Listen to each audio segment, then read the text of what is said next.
बिस्मिल्लाहिर्रहमानिर्रहीम। तो last class में हम क्वेश्चन नंबर 10 तक डिस्कशन कंप्लीट कर चुके थे। उसके बाद क्वेश्चन नंबर 11 किया आप लोगों ने, बताइए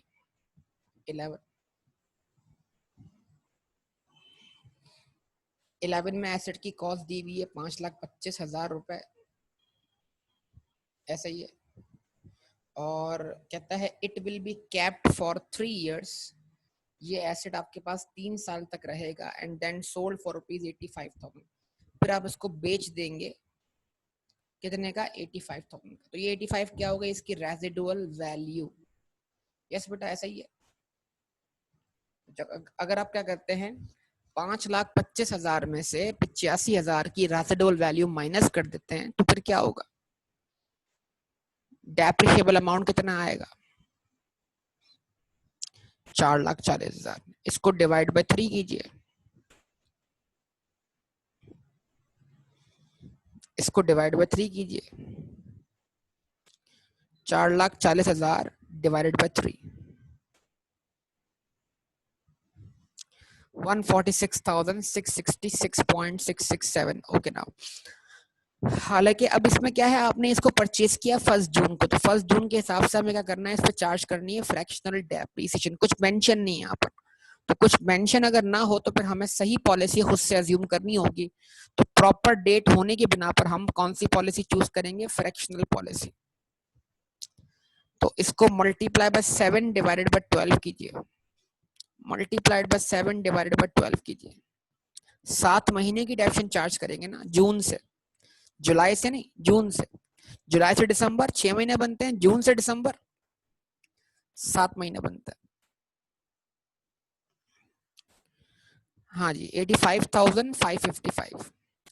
तो इस तरह 2008 में इसके 7 महीने फॉल करेंगे, 2009 में इसके 12 महीने फॉल करेंगे, उधर आएगी पूरे साल की डेप्रिसिएशन। 2010 में इसके पूरे 12 महीने फॉल करेंगे, वहां भी पूरे साल की डेप्रिसिएशन आएगी।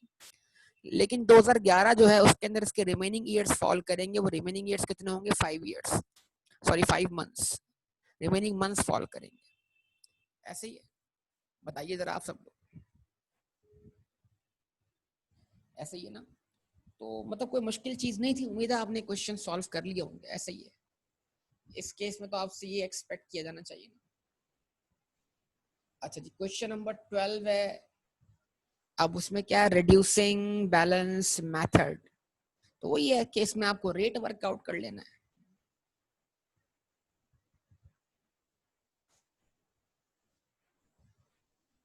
तो बेटा रेट वर्कआउट करने का फॉर्मूला भी आपको सिखा दिया गया था, यस और नो? ये सारी बात आप अच्छी तरह जानते हैं, मतलब मेरे ख्याल से मुझे इस 11 और 12 में कोई डिस्कशन फर्दर करने की जरूरत नहीं है। चलिए आगे बढ़ते हैं। क्वेश्चन नंबर 13, एडिशन और डिस्पोजल, ये भी मैंने आपको सिखा दी। नॉन करंट एसेट का अकाउंट खुला हुआ है, ओपनिंग बैलेंस आपके सामने कितना है? 5 लाख, यस और नो? इस साल 1 अप्रैल को एक एसेट आता है 2.5 लाख का, फिर 1 जुलाई को आता है 4 लाख का, फिर उसके बाद क्या होता है? फिर 30 जून को एक एसेट डिस्पोज ऑफ होता है 3 लाख का, फिर 30 सितंबर को डिस्पोज ऑफ होता है कितने का? 50,000 का। इस तरीके से हमारे पास बैलेंस टीडी बचता है कितना? 8 लाख रुपए। जवाब दें बेटा, रिस्पॉन्स दे, रिस्पॉन्स। अच्छा, अब हमें करना क्या चाहिए? देखिए, करना ये चाहिए कि अगर यहां पर इस्तेमाल होगी फ्रैक्शनल पॉलिसी, तो हमें करेक्ट डेप्रीसिएशन कैलकुलेट करनी है इस साल की टोटल, जिसमें जाने वाले एसेट की डेप्रीसिएशन, आने वाले एसेट की डेप्रीसिएशन, और वो एसेट्स जो साल के स्टार्ट से लेकर साल के एंड तक मौजूद हैं उनकी डेप्रीसिएशन सब शामिल होनी चाहिए। क्या ख्याल है आपका, बताइए? तो अगर मैं इसको यही वर्कआउट कर लूं तो आप देखिएगा,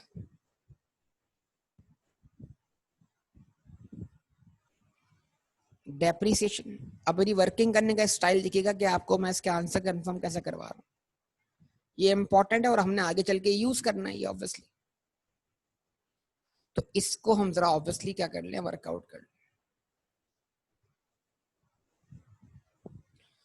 अच्छा जी, तो जो एसेट डिस्पोज ऑफ हुए हैं, जो चले गए हैं, उनकी जाते वक्त की डेप्रिसिएशन 30 जून तक की डेप्रिसिएशन, तो 3 लाख पर 30 जून तक की डेप्शन निकालना है। ये जाने वाला एसेट की बात कर रहा हूँ। मल्टीप्लाई बाय व्हाट, रेट कितना है 10% स्ट्रेट लाइन बेसिस, और मंथली कैलकुलेशन करनी है प्रोरेटा बेसिस, मतलब पॉलिसी फ्रैक्शनल है। जब भी तो हम जाने वाले एसेट पर जाने वाले ईयर की, यानी मतलब ईयर ऑफ डिस्पोजल की भी क्या कर रहे हैं, डेप्शन चार्ज कर रहे हैं ना। 3 लाख का 10% निकाला, मल्टीप्लाई बाय 6 डिवाइडेड बाय 12 कर दिया, क्या आंसर आया बेटा? 15,000। ठीक है।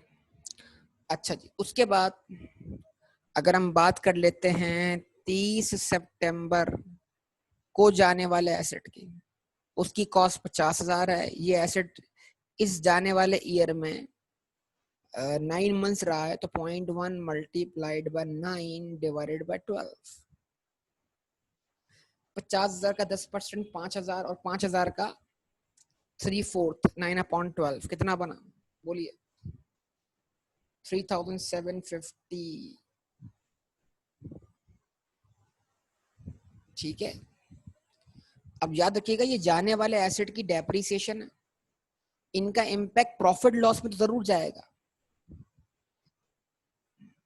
15,000 प्लस 3,750, आंसर क्या हुआ? 18,750। यानी आपने एंट्री पास करनी है 18,750 से डेप्शन एक्सपेंस डेबिट, अक्यूमुलेट डेप्शन क्रेडिट। तो जो इम्पैक्ट आपने डेप्शन एक्सपेंस अकाउंट में लिया है, वहां से वो इम्पैक्ट पहुंच जाएगा प्रॉफिट एंड लॉस अकाउंट। मतलब ये 18,750 हमारा इस साल का एक्सपेंस है, ये 18,750 हमारी इस साल की कंजम्पशन है। इस कंजम्पशन को तो हम शो करेंगे कहां पर? प्रॉफिट एंड लॉस अकाउंट में, यस और नो? बाकी और एसेट्स की डेप्शन के साथ। लेकिन जो इसका हम कॉन्ट्रा क्रेडिट कर रहे हैं, कॉन्ट्रा अक्यूमुलेटेड डेप्रिसिएशन क्रेडिट, जो इसका हम कॉन्ट्रा क्रेडिट कर रहे हैं, तो क्या उसको क्रेडिट करने के बाद हमें डिस्पोज ऑफ भी तो करना होगा ना।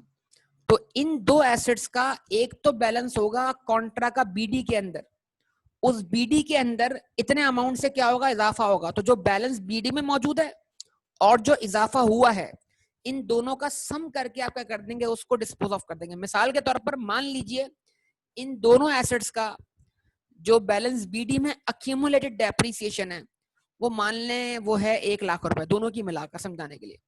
तो अगर बीडी में इन दोनों एसेट्स का अक्यूमुलेशन 1 लाख रुपए है, और उस 1 लाख को आपने 18,750 से बढ़ाया है, तो अब डिस्पोज ऑफ कितना करेंगे? 1,18,750। तो ये कॉन्ट्रा का पार्ट बनेगा भी, और बनते ही क्या हो जाएगा, ये कॉन्ट्रा से रिमूव भी हो जाएगा। क्यों? क्योंकि जिस एसेट का कॉन्ट्रा है, अब वो एसेट डिस्पोज ऑफ हो गया। ये प्रॉफिट लॉस में थोड़ी जाएगा अल्लाह के बंदे। प्रॉफिट लॉस में तो इसका एक्सपेंस देखो, 2 एंट्रीज है ना यार, मिक्स मत करो प्लीज। मैं एंट्री बताते हुए आ रहा हूं शुरू से, तुम लोग फिर डाइवर्ट हो जाते हो। मैंने एंट्री बोली डेप्रीसिएशन एक्सपेंस डेबिट 18,750 से, ये इम्पैक्ट गया डेप्शन के एक्सपेंस के अकाउंट में, वहां से पहुंच गया प्रॉफिट लॉस अकाउंट में। भले ही एसेट डिस्पोज हो चुका, तो हमने इतने से कंज्यूम तो किया है ना, इतने से हमने इकोनॉमिक बेनिफिट तो हासिल कर लिया है ना। तो एक्सपेंस वाली साइड जो है वो डेबिट साइड है, वो इम्पैक्ट जाएगा प्रॉफिट लॉस अकाउंट। हम तो बात कर रहे हैं दूसरी एंट्री की। कौन सी एंट्री की? अक्यूमुलेटेड डेप्रिसिएशन क्रेडिट कि 18,750 से जो अक्यूमुलेटेड डेप्शन में इजाफा हो रहा है, वो इजाफा रिवर्स हो जाएगा जब हम इस एसेट की अक्यूमुलेटेड डेप्शन को डिस्पोज ऑफ करेंगे। तो हमें इन एसेट्स की अक्यूमुलेटेड डेप्शन को डिस्पोज ऑफ करते वक्त इस बात का ख्याल रखना है कि इन एसेट्स का बैलेंस बीडी में अक्यूमुलेटेड डेप्शन कितना है, प्लस इतने से मजीद क्या किया आपने, और डेप्शन चार्ज किया। तो अब फर्ज करें बैलेंस 1 लाख रुपए था बीडी के अंदर, इजाफा कितने से हुआ, 18,750 से। अब डिस्पोज ऑफ कितना करना है, 1,18,750। तो एंट्री क्या बनेगी, accumulated depreciation debit disposal credit. जो स्टेप फॉलो करते हैं वही के वही। बताइए बेटा, बात क्लियर है? मैं कोई अनोखी बातें नहीं कर रहा हूं। अब ये मेरी बातें उसको समझ में आएंगी जो प्रैक्टिस में होगा। जिसने जरा सी भी लापरवाही की है ना, तो ये वर्बली उसको बातें समझ नहीं आने वाली, पहले बता रहा हूँ। बहुत मेहनत करनी पड़ेगी, पहले बोल रहा हूं मैं। जो मैं बातें बोल रहा हूं वही पिक करेगा जो प्रैक्टिस कर रहा है। क्लियर? अभी रिस्पॉन्स लेवल बिल्कुल डाउन हो गया, देखो दिमाग बंद हो गए बिल्कुल। भाई बता दिया करो, बात समझ में आए तो भी, नहीं आए तब भी, कोई मसला नहीं। ठीक है, खैर अभी तो हम कोई अक्यूमुलेटेड डेफिन अकाउंट थोड़ी बना रहे हैं। अभी तो खाली हमसे बोला गया इस साल की डेप्रीसिएशन कैलकुलेट करें, जिसको आप भेजेंगे प्रॉफिट एंड लॉस अकाउंट में।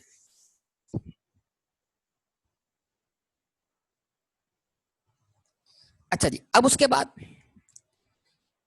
अब वो एसेट्स जो मौजूद हैं,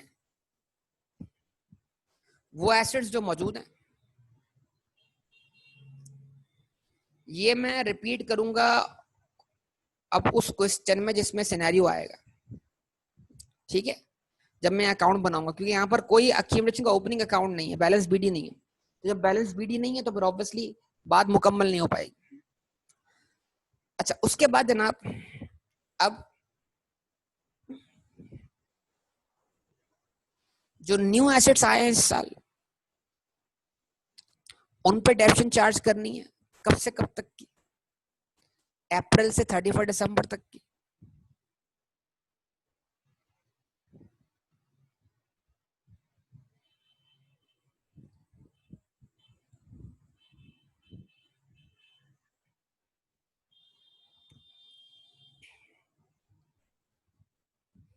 ₹2.5 लाख का एसेट आया,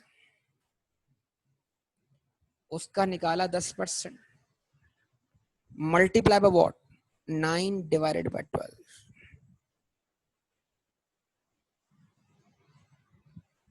कितना आंसर आ गया? इसका आंसर भी 18,750 ही है। कमाल हो गया भाई। एग्जामिनेशन में बच्चों की तबीयत खराब करने का तरीका कार आएगा आपकी तरफ से, बच्चे कंफ्यूज। ओके जी, उसके बाद 1 जुलाई,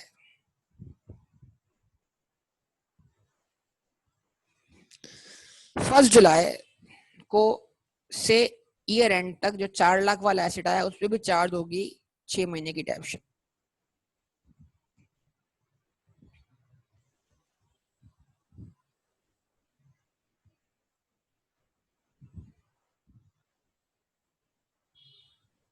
कितनी?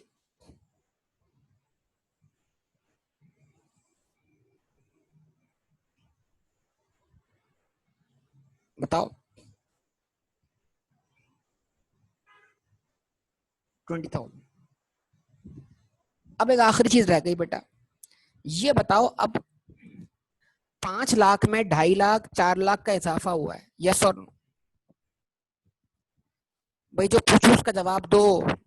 5 लाख में 2.5 लाख और 4 लाख का इजाफा हुआ है, तो 2.5 लाख और 4 लाख वाले वो एसेट्स थे जो साल के स्टार्ट पे मौजूद नहीं थे, लेकिन साल के एंड पे मौजूद है। और 5 लाख में से 3,50,000 का क्या हो चुका है? डिस्पोजल हो चुका है।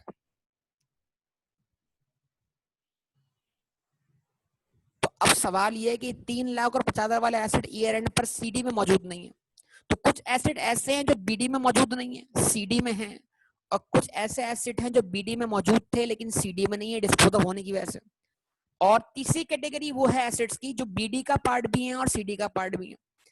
तो ऐसे एसेट जो बीडी का पार्ट भी है और सीडी का पार्ट भी है, उनमें कोई चेंज नहीं आया, मतलब वो एसेट कांस्टेंट रहे, उन पे चार्ज होगी फिर पूरे साल की डेप्रिसिएशन। ऐसे कितने एसेट्स हैं या उनकी वैल्यू क्या है बताइए?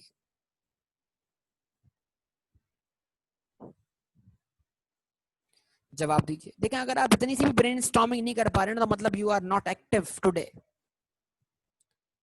मैं बड़े आसान सवाल पूछ रहा हूं आपसे।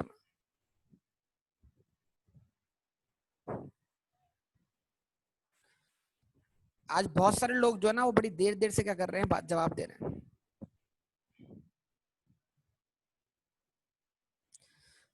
हाँ बेटा, रोहित का जवाब आया। और कोई?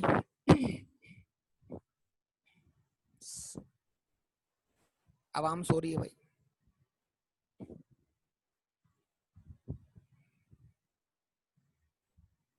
हाँ बेटा, और कोई? फिर रिपीट कर रहा हूँ, 5 लाख आपका बैलेंस था बीडी, इसमें इजाफा हुआ 2.5 लाख से 4 लाख से, और कमी आई 3 लाख से 50,000 से, बैलेंस बचा 8 लाख रुपए। तो अब 8 लाख जो बैलेंस सीडी है उसमें कुछ एसेट ऐसे हैं जो साल के स्टार्ट पे मौजूद थे लेकिन इस 8 लाख में मौजूद नहीं है डिस्पोज ऑफ होने की वजह से। तो कुछ एसेट ऐसे हैं जो बीडी का पार्ट थे, 5 लाख का पार्ट थे लेकिन 8 लाख का पार्ट नहीं है, ये वो एसेट जो डिस्पोज ऑफ हो चुके हैं। अच्छा जी, कुछ ऐसे एसेट थे जो 5 लाख में नहीं थे मौजूद, वो इस साल ऐड हुए और इस साल ऐड होकर सीडी का पार्ट बन गया। तो मतलब 2.5 लाख और 4 लाख के एसेट वो एसेट है जो बीडी का पार्ट नहीं थे लेकिन सीडी का पार्ट है।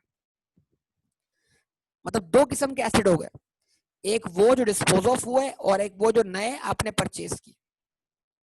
तो जब भी आप फ्रैक्शनल पॉलिसी फॉलो करेंगे तो आप 3 बातें सोचेंगे, वो एसेट जो डिस्पोज ऑफ हो गए उन पर अलग डेप्रिसिएशन चार्ज करनी है, वो जो नए आए हैं उन पे अलग चार्ज करनी है, और तीसरी कैटेगरी वो है जो साल के स्टार्ट से लेकर साल के एंड तक मौजूद थे, बीडी का पार्ट भी है और सीडी का पार्ट भी है, उन पे चार्ज करनी है पूरे साल की डेप्रिसिएशन। तो ऐसे कितने एसेट्स हैं, उनकी वैल्यू क्या है, ये पूछ रहा हूँ इतनी देर से आपसे।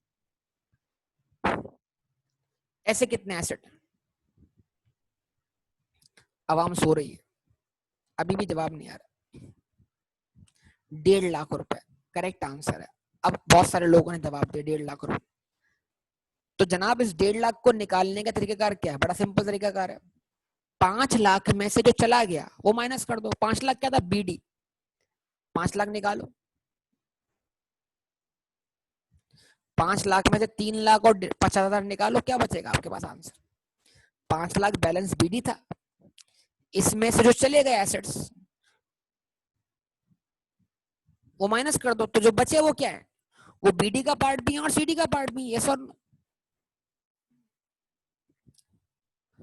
अब एक और तरीका, सुनो सुनो, जागो जागो, एक और तरीका वेरीफाई करने का। अब सीडी में जो बैलेंस सीडी है, कितना है बैलेंस सीडी बताओ सब लोग, बैलेंस सीडी कितना है? 8 लाख।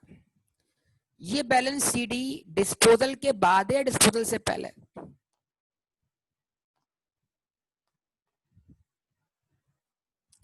तो यानी अगर ये डिस्पोजल के बाद है तो इसमें 3 लाख और 50,000 वाले एसेट मौजूद नहीं है ना। लेकिन जो इस साल नए एसेट परचेज किए हैं 2.5 लाख और 4 लाख वाले, वो तो इसमें मौजूद हैं। तो अगर मैं इस 8 लाख में से 4 लाख और 2.5 लाख वाले एसेट जो इस साल आए थे माइनस कर दूं थोड़ी देर के लिए समझने के लिए, तो जो बचेगा वो उस बैलेंस को रिप्रेजेंट करेगा जो बीडी का पार्ट भी और सीडी का पार्ट भी। चेक कर, तो इसका मतलब ये है कि अगर आपको उन एसेट्स का बैलेंस निकालना है जो साल के स्टार्ट से लेकर साल के एंड तक मौजूद है, जिन पे चार्ज करनी है पूरे साल की डेप्रीसिएशन, तो उन एसेट्स के बैलेंस तक पहुंचने का एक रास्ता यह है कि बीडी में से डिस्पोजल माइनस कर दो, और एक रास्ता यह है कि सीडी में से एडिशन माइनस कर दो। तो अगर बीडी से डिस्पोजल माइनस करेंगे तब भी आंसर 1.5 लाख आ रहा है, और सीडी में से एडिशन माइनस करेंगे तब भी आंसर 1.5 लाख आ रहा है। तो इसका मतलब 1.5 लाख के एसेट वो एसेट हुए जिन पे चार्ज करनी है पूरे साल की डेप्रीसिएशन। यस और नो? जवाब चाहिए मुझे आप सबका।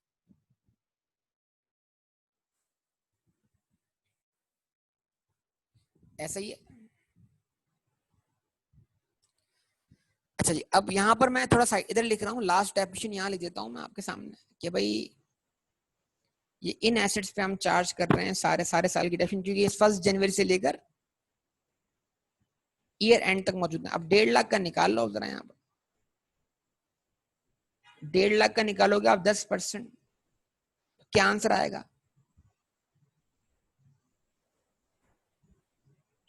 15,000। ऐसे ही ना? अब 15,000 का कर दो, इनमें शामिल कर दो, तो 18,750 प्लस 18,750 प्लस 20,000 प्लस 15,000, ये प्लस कर दीजिए 72,500। ये इंपैक्ट जाएगा प्रॉफिट एंड लॉस अकाउंट में।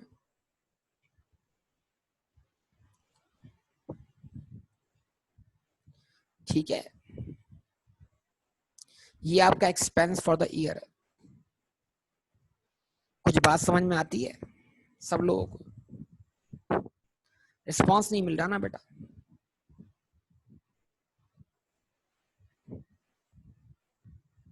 जवाब दें।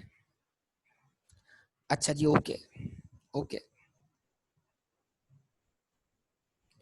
हो गया। वर्किंग मिटा दूं ये वाली बेटा, रिमूव कर दूं वर्किंग ये वाली।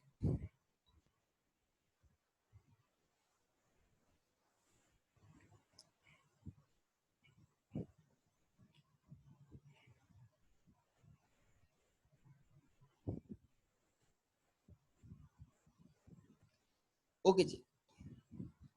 अच्छा, अब आगे बात करें मजीद के ऊपर।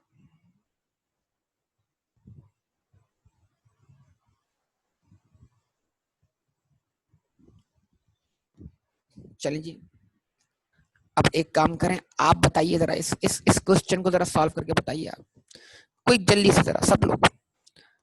2 मिनट का वक्त है आपके पास, जरा आप इसकी कैलकुलेशन कर दीजिए। आप बताइए क्वेश्चन नंबर 14 का डेप्रिसिएशन एक्सपेंस क्या होगा? कोई रेट वही है 10% स्ट्रेट लाइन प्रोपोर्शनेट बेसिस। सबसे पहले जाने वाले एसेट का सोचें।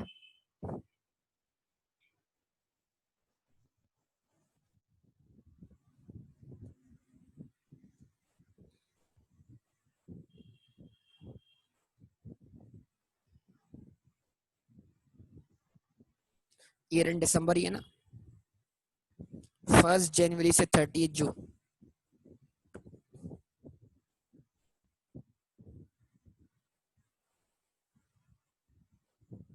2 लाख का 10%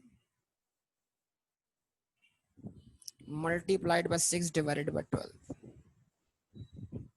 क्या आंसर आया?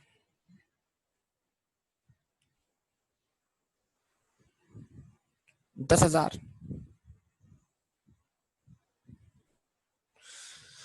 उसके बाद 1 जनवरी से लेकर 30 सितंबर 1.5 लाख का 10%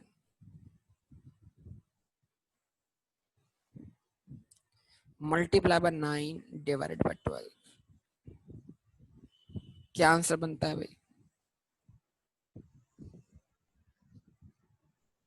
11,250। और इसका सम क्या बना? 21,250। सम क्यों कर रहा हूं यहां पर, इसकी वजह है। वजह ये है कि इतने से एक्सपेंस तो डेबिट होगा, लेकिन जो कॉन्ट्रा क्रेडिट होगा वो कॉन्ट्रा रिमूव भी होगा, इसलिए कि एसेट डिस्पोज ऑफ होने जा रहे हैं। अच्छा जी, उसके बाद जो इस साल एसेट ऐड हुए हैं 1 जुलाई,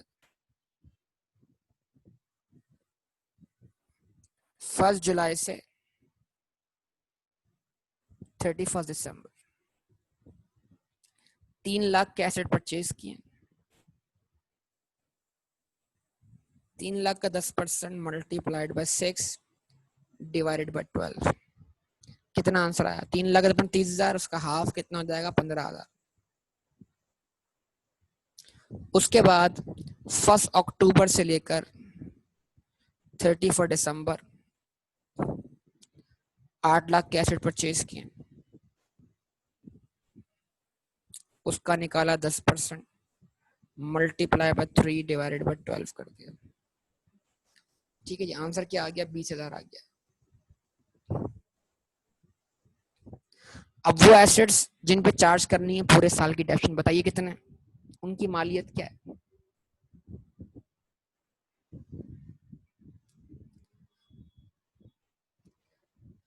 एडिशंस और डिस्पोजल पे डेप्शन चार्ज हो गई। अब बताइए उन एसेट्स की डेप्रिसिएशन जिन पे चार्ज करनी है, जब उन एसेट्स की वैल्यू जिन पे चार्ज करनी है पूरे साल के 1.5 लाख रुपए। बिल्कुल करेक्ट आंसर। 1.5 लाख का निकाला 10%। ठीक है जी, कितना? 15,000 रुपए। 1.5 लाख कैसे आया फिर सुन लीजिए। बीडी 5 लाख था, इसमें से 2 लाख वाले एसेट गए, 1.5 लाख वाले छट गए, बचे कितने? इस बीडी के बचे हुए, इस बीडी में से ये 2 चले गए, तो इस बीडी का बचा हुआ बैलेंस कितना है? 1.5 लाख रुपए, जो आज भी सीडी में मौजूद है। और सीडी में उस 1.5 लाख के अलावा ये 2 बैलेंस मौजूद है, 3 लाख और 8 लाख। तो अगर आज भी आप इस 1.5 लाख को सीडी में वेरीफाई करना चाहते हैं तो क्या करें? 12,50,000 में से 8 लाख और 3 लाख के एडिशन को माइनस कर दे, तब भी आपको 1.5 लाख मिल जाएगा। यस और इन तमाम डेप्शन का सम कर दें आप, 71,250, ये आंसर आ जाएगा आपके पास। कोई मसला हो तो बोलिए बेटा, जवाब दीजिए।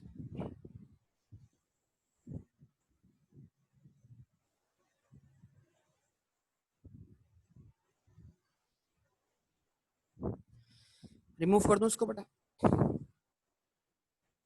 सारे लोग नहीं बोल रहे ना क्लियर, होने वाला शाम नहीं बोल रहा क्लियर, और बहुत सारे स्टूडेंट नहीं बोल रहे।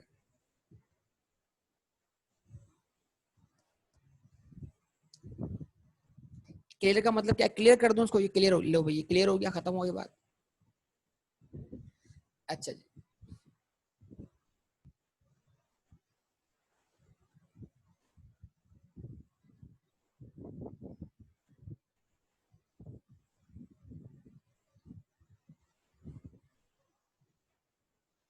बेटा 1.5 लाख का जो एसेट डिस्पोज ऑफ किया है उस पर क्या करूं मैं? 3 महीने की डेप्शन चार्ज करूं? नहीं बेटा, आपने डिस्पोज ऑफ कब किया? 30 सितंबर को। तो आपने इसको इस साल कितना इस्तेमाल किया है? जितना इस्तेमाल किया है, तो जनवरी से इस्तेमाल करना शुरू करो, कहां तक आओ? सितंबर तक आओ ना बेटा। इस्तेमाल 9 मंथ्स किया है ना। जो 3 महीने आप काउंट कर रहे हो उसमें तो ये एसेट मौजूद ही नहीं है, डिस्पोज ऑफ हो चुका है। आखिर के 3 महीने क्यों काउंट कर रहे हो? डिस्पोजल के अंदर शुरू से काउंट करते हैं, और जो एडिशन होते हैं उसको आखिर में काउंट करते हैं। ठीक है,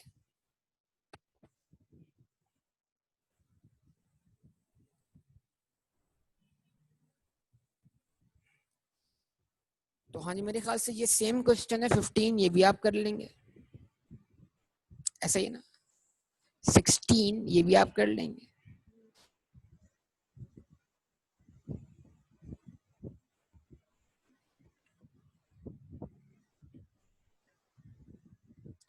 ऐसे ही क्वेश्चन नंबर 17 देखें, 17 क्वेश्चन देखें।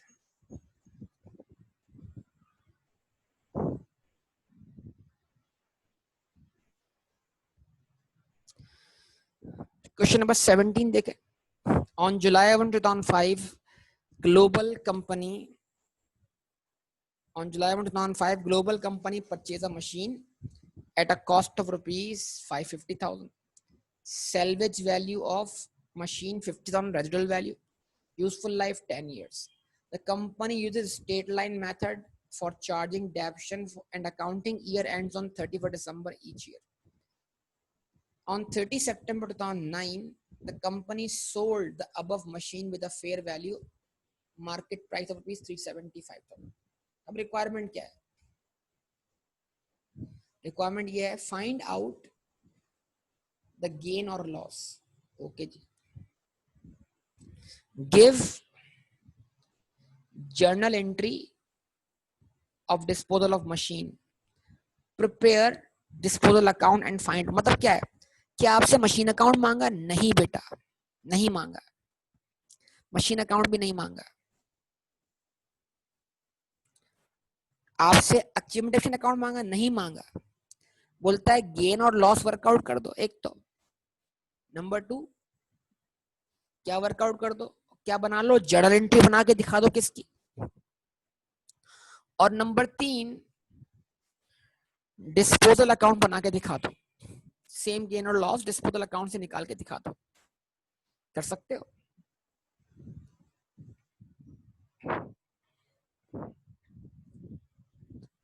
चलें 5 मिनट देता हूं मैं आपको करने के लिए सॉल्व इसको। 5 मिनट लें और इसको अभी सॉल्व करें।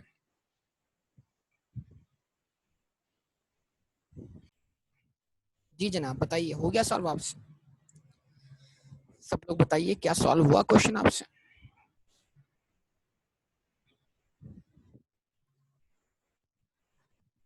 रिस्पॉन्स दीजिए।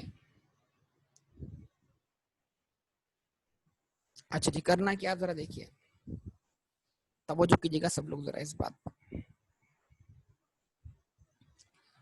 सबसे पहले रिक्वायरमेंट क्या है? रिक्वायरमेंट नंबर 1,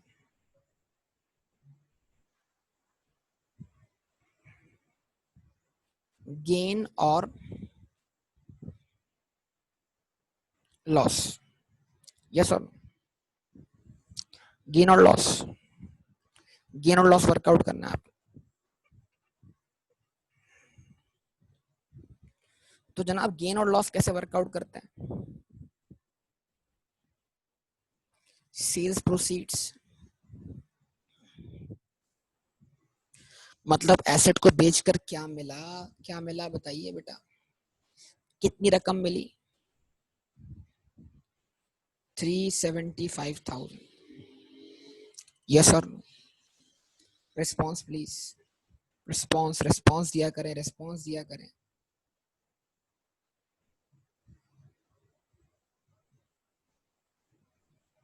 ठीक है जी। अच्छा, अब इसमें से लेस करनी है क्या? WDV, WDV as on what? 30 सितंबर, 30 सितंबर को डिस्पोज ऑफ किया ना ये एसेट, 2009। ये रहा,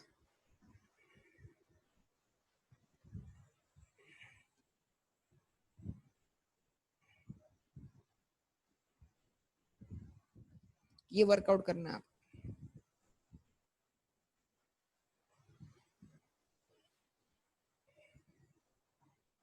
ठीक है जी। अब अगर आप लेस करते हैं कॉस्ट में से क्या? अक्यूमुलेटेड डेप्रिसिएशन, तो आपको आंसर मिल जाएगा। कॉस्ट कितनी है एसेट की?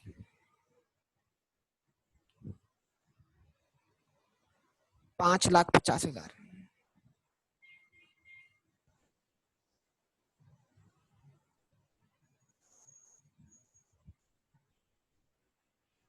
लेस कर दें क्या?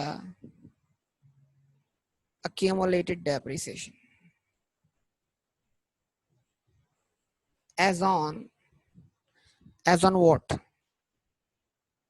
30 सितंबर 2009।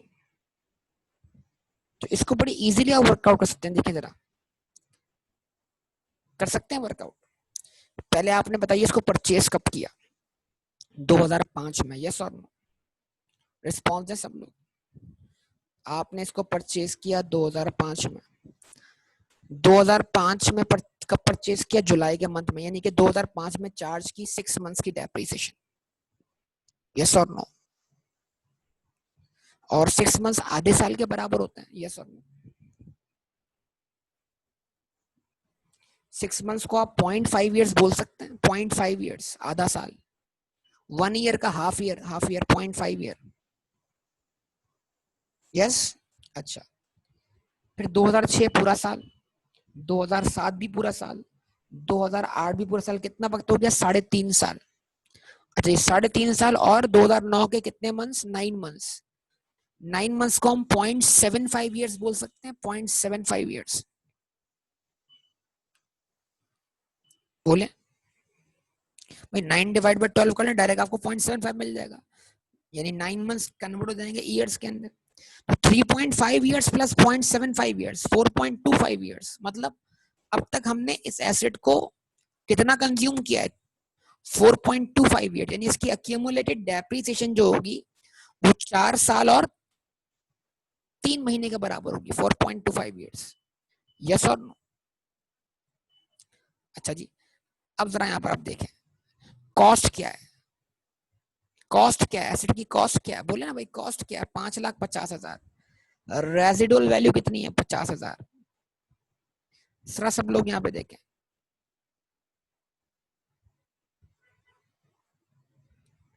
5,50,000 माइनस 50,000,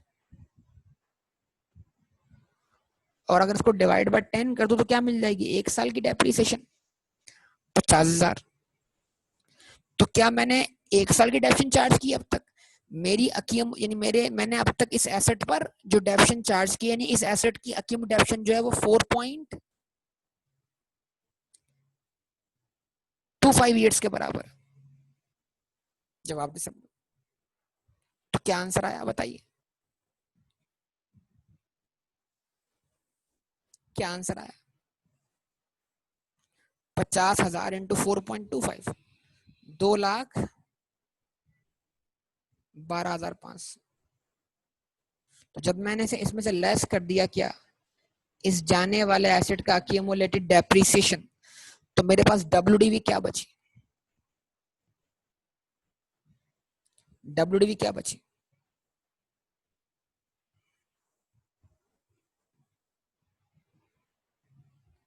37,500।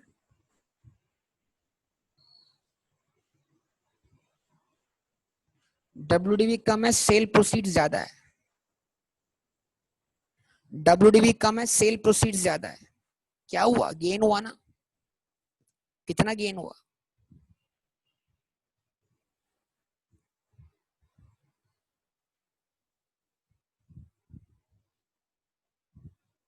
कितना गेन हुआ?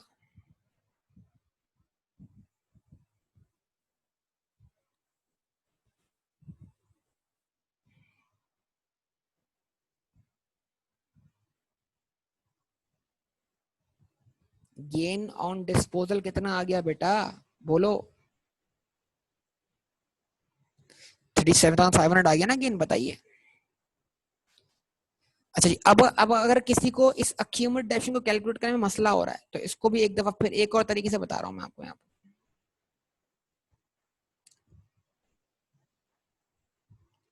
अब ये बताइए 5,50,000 क्या था बेटा? आप दोहराइए जरा, बताइए सब लोग। 5,50,000 क्या था इस एसेट की? कॉस्ट थी। जबरदस्त। जब मैं इसमें से लेस करूंगा इसकी रेजिडुअल वैल्यू तो क्या बचेगा? क्या बचेगा? जब कॉस्ट में से लेस करते हैं रेजिडुअल वैल्यू तो क्या बचता है? Depreciable amount. Very good. अच्छा, 10 क्या है? यूजफुल लाइफ इन ईयर्स है ना? 10 क्या है? यूजफुल लाइफ इन ईयर्स है। ये बताइए 10 ईयर्स कितने मंथ्स के बराबर होता है? 120। तो अगर मैं लाइफ यहाँ पर 10 ईयर्स को मंथ्स में लिखूं और मैं इसको डिवाइड बाय 120 करूं तो अब जो आंसर आएगा वो पर ईयर डेप्रिसिएशन होगी या पर मंथ डेप्रिसिएशन होगी? पर मंथ होगी। ऐसे ही है। अच्छा, पहले साल कितने मंथ्स? 6 मंथ्स। 2005 में। 2006 में कितने मंथ्स? 12 मंथ्स। बोलो भाई। 2007 में कितने मंथ्स? 12 मंथ्स। 2008 में कितने मंथ्स? 12 मंथ्स। और 2009 में कितने मंथ्स? 9 मंथ्स। टोटल कितने मंथ्स?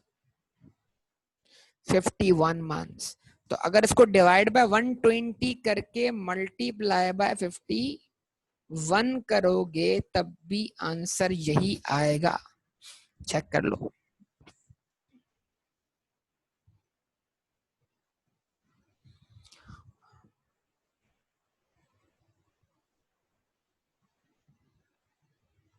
कोई प्रॉब्लम नहीं। और 51 को डिवाइड बाय 120 करके देखो तो आंसर 4.25 आ जाएगा। 51 डिवाइड बाय 120 करके देखो तो आंसर 4.25 आएगा। चेक कर लो।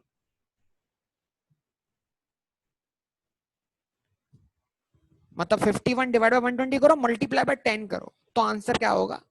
4.25 वेरीफाई होगा। 51 मंथ्स 120 मंथ का कितना परसेंटेज है? उतना ही परसेंटेज निकाल लो किसमें? 10 ईयर्स में। तो आंसर 4.25 ईयर्स आएगा। सही है। तो मैंने दो तरीकों से आपको वेरीफाई कर दिया। ईयर्स में भी वेरीफाई करवा दिया आंसर आपको बेटा, और मैंने आपको नंबर ऑफ मंथ्स के हिसाब से वेरीफाई करवा दिया। तो किसी भी तरह आप समझ सकते हैं इसको। कोई इशू तो नहीं है इसके अंदर बेटा आप लोगों को? बताइए।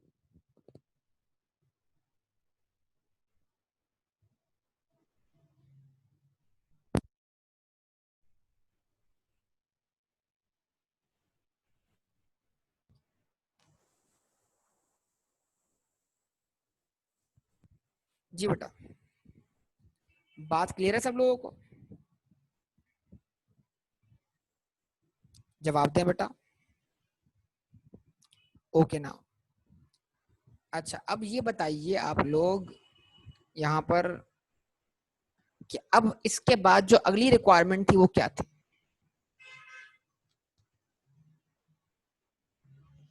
इसके बाद अगली रिक्वायरमेंट क्या थी?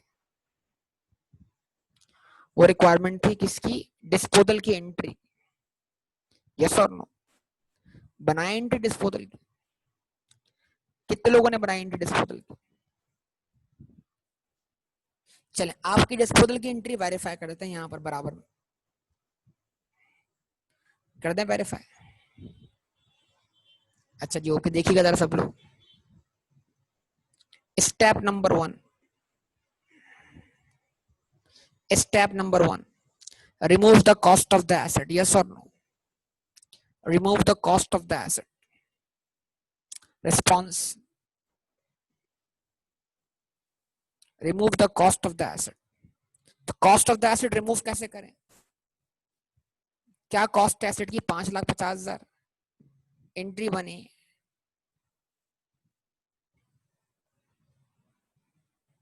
Disposal account debit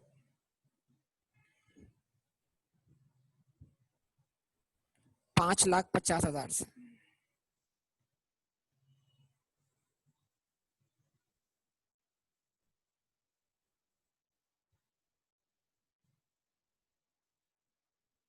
machine account credit 5,50,000 से। सही।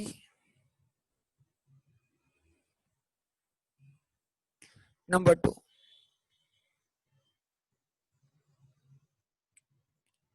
जाते वक्त तक की अक्यूमुलेशन, अक्यूमुलेशन डेबिट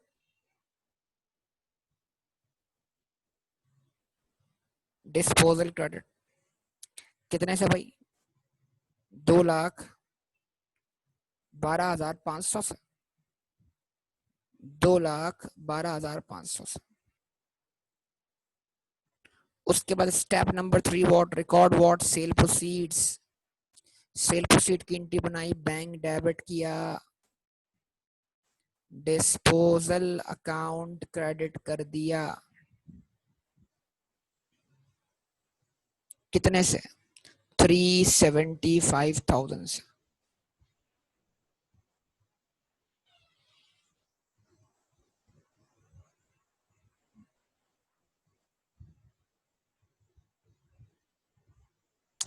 और number 4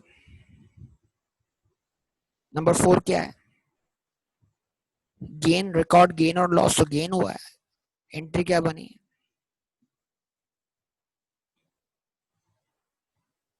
disposal account debit gain, that is what transferred to profit and loss account credit। कितने से? 37,500 से।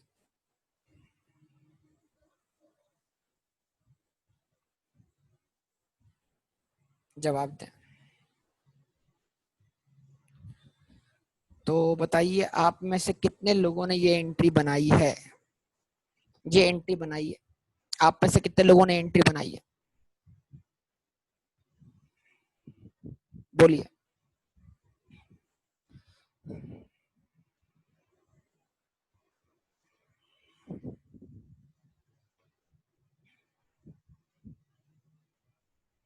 ओके भाई, ये स्टेप सारे याद है ना? भूले तो नहीं है ना? डिस्पोजल की जर्नल एंट्री याद है ना? मतलब यही सिखाया था ना आपको बेटा। अच्छा, अब मैं आपको इस पे खबर देना चाह रहा हूँ। खबर क्या है? खबर ये है कि ये एंट्री है बिल्कुल सही, ये एंट्री है बिल्कुल सही, लेकिन गलत है।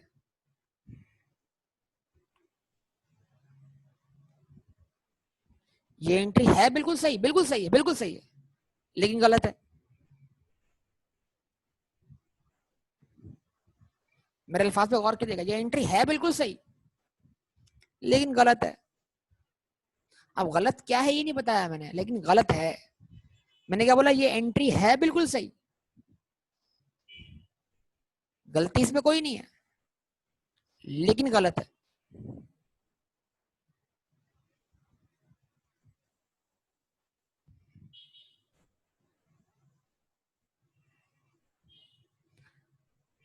सोचे,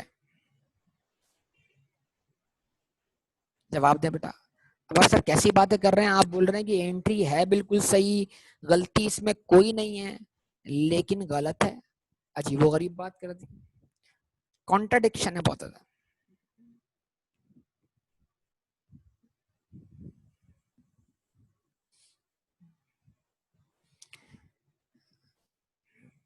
शिराज बना के देखो जरा जो तुम बोल रहे हो उसको।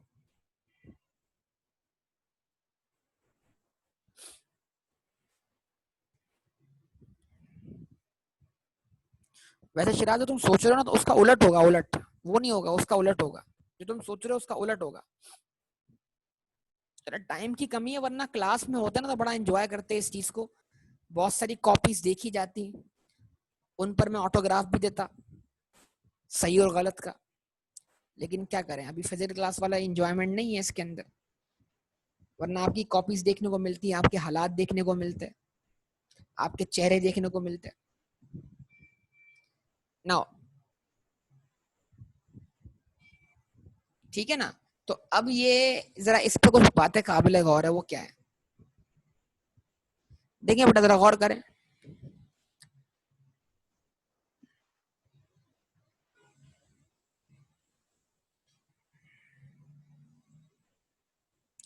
डिस्पोजल अकाउंट कितने से डेबिट किया आपने?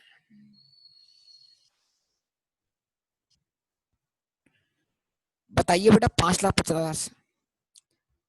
मजीद कितने से डेबिट किया? मजीद कितने से डेबिट किया? टोटल डेबिट कितने से हुआ? यानी कि डिस्पोजल अकाउंट की डेबिट साइड पे कितना बैलेंस है? 587,500। यस और नो? अच्छा जी। अब ये बताइए डिस्पोजल क्रेडिट कितने से हुआ?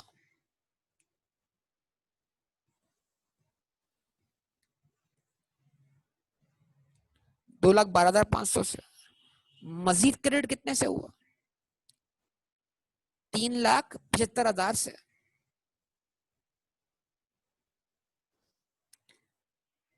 टोटल क्रेडिट कितने से हुआ? टोटल 2,12,500।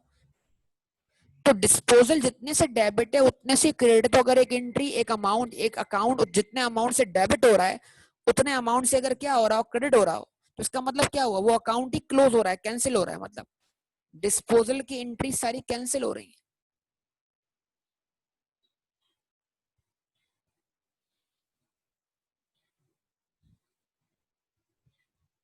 काबिल और बात ये है, मैंने कहा एंट्री गलत नहीं है।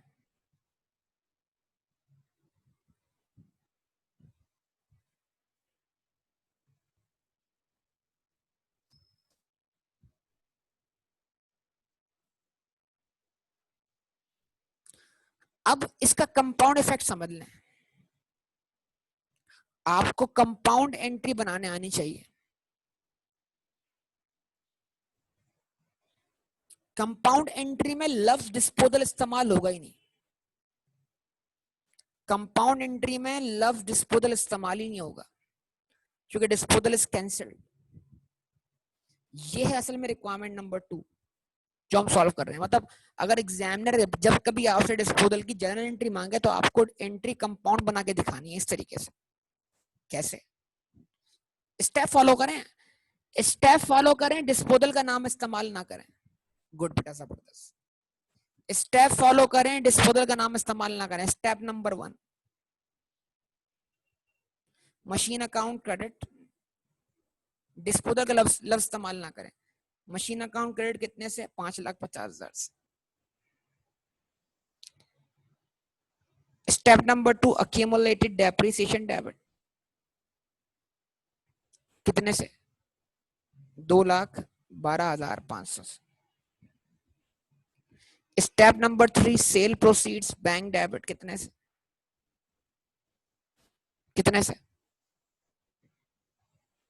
375,000 से।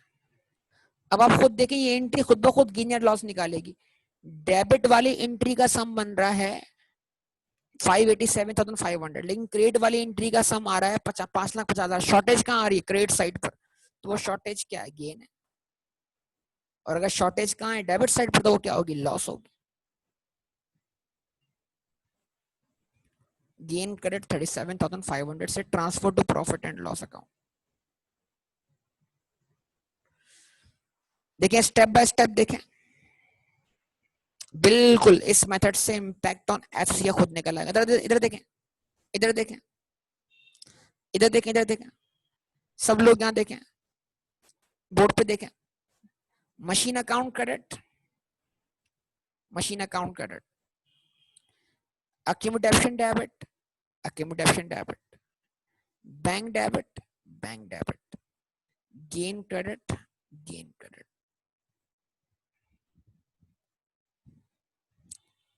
ये डिस्पोजल की कंपाउंड एंट्री है। लेकिन आप सब जानते हैं लेजर पोस्टिंग करने के लिए कभी भी कंपाउंड एंट्री बनाई नहीं जा सकती। तो जब भी डिस्पोजल अकाउंट बनेगा, जब भी डिस्पोजल अकाउंट बनेगा, तो ये क्या करेंगे आप बेटा? आप इन 4 स्टेप्स को फॉलो करेंगे ना डिस्पोजल अकाउंट बनाने के लिए, क्योंकि डिस्पोजल अकाउंट तो लेजर पोस्टिंग हो गई। तो मैंने आपको समझाया था कि लेजर पोस्टिंग के लिए तो एंट्री कंपाउंड नहीं होनी चाहिए। जर्नल एंट्री बनाते वक्त क्या हो सकती है? कंपाउंड एंट्री बन सकती है। क्या ख्याल है? लेकिन लेजर पोस्टिंग करते वक्त आप ऐसा नहीं करेंगे बेटा। लेजर पोस्टिंग, अब इसका मतलब क्या हुआ? थर्ड रिक्वायरमेंट क्या है? स्टेप बाय रिस्पॉन्स, रिस्पॉन्स दिया करें प्लीज। थर्ड रिक्वायरमेंट क्या है sir? Third requirement disposal account है ना, है क्या नहीं है?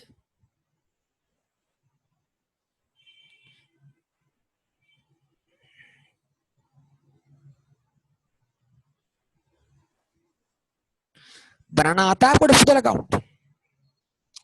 डिस्पोजल अकाउंट बनाना आता है? आता है पक्का? चलें देख लें। पहला इफेक्ट, डिस्पोजल अकाउंट डेबिट 5,50,000 से। डिफरेंस किसका आया? मशीन का।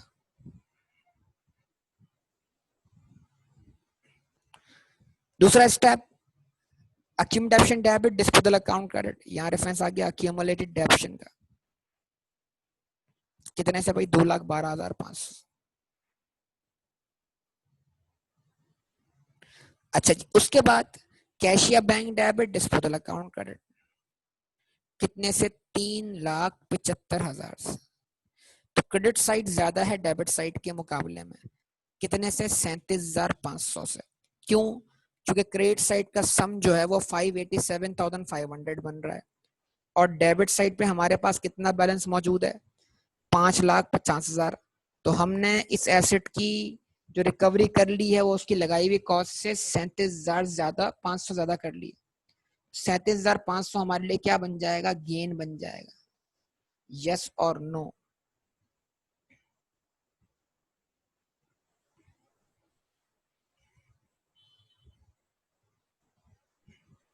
जवाब है। अब अगर किसी को, सुनिएगा एक बड़ी कीमती बात बोलने जा रहा हूं, पाकिस्तानी है ना, जुगाड़ किए बगैर रह नहीं सकते। अब अगर किसी को डिस्पोजल की कंपाउंड एंट्री बनाने में डिफिकल्टी हो रही हो, लेकिन उस बंदे को डिस्पोजल अकाउंट बनाना आता हो, तो क्या करे? जो डिस्पोजल अकाउंट की डेबिट साइड पे लिखा हुआ है, मशीन, गेन, इसको एंट्री में कहां लिख दे? क्रेडिट साइड पर। और जो डिस्पोजल अकाउंट की क्रेडिट साइड पे लिखा हुआ है उसको कहां लिख दे? एंट्री में डेबिट साइड पर। क्यों? लॉजिकल बात है ना। Disposal debit, machine credit, disposal credit, accumulated depreciation debit, disposal credit, bank debit, disposal, debit, gain, credit, yes और नो? क्या कहते हैं?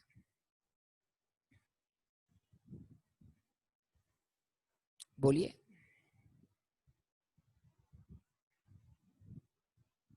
है कि नहीं ऐसा? बताइए।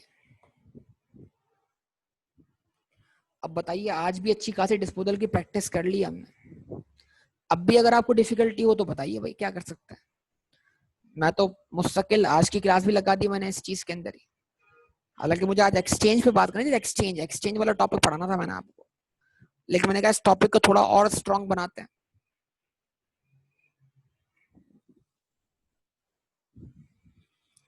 ठीक है,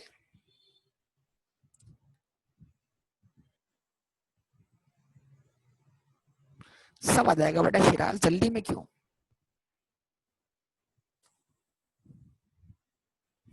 ठीक है, ओके। तो प्रैक्टिस करें, देखिए जितनी प्रैक्टिस करेंगे उतना आपके लिए क्या हो जाएगी, आसानी हो जाएगी। तो इसको स्टॉप करूंगा इंशाल्लाह, बाकी बातें आपसे उतरेंगे अगली क्लास में। ओके, अल्लाह हाफिज।